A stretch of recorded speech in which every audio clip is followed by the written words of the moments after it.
প্রিয় উচ্চ মাধ্যমিক ছাত্রছাত্রীরা, আশা করি তোমরা সকলে ভালো আছো। তোমাদের দ্বাদশ শ্রেণীর বাংলা থার্ড সেমিস্টারের পাঠ্য বিষয় পাবলো নেরুদা রচিত, শক্তি চট্টোপাধ্যায় অনুদিত তার সঙ্গে এই কবিতাটি এখন আমি তোমাদেরকে পড়ে শোনাব।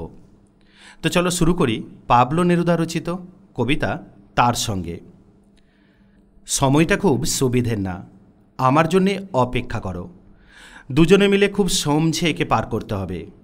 তুমি তোমার এই ছোট্ট দুটি হাত আমার হাতে রাখো, কষ্ট সৃষ্টেও উঠে দাঁড়াবো, ব্যাপারটা বুঝবো, আহ্লাদ করব।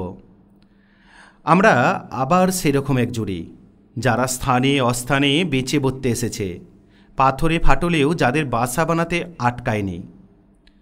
সময়টা মোটেই সুবিধের না, রোসো আমার জন্যে দাঁড়াও। কাকে ঝুড়ি নাও, শাবল নাও, জুতো পরো, কাপড় চোপড় সঙ্গে নিয়ে নাও, যা পারো।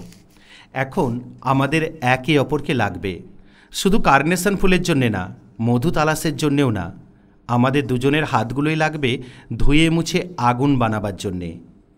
এই যে সুবিধার নয় সময়, মাথা যতই উঁচু করুক, আমরা আমাদের চার হাত চার চোখে একে জুঝবই।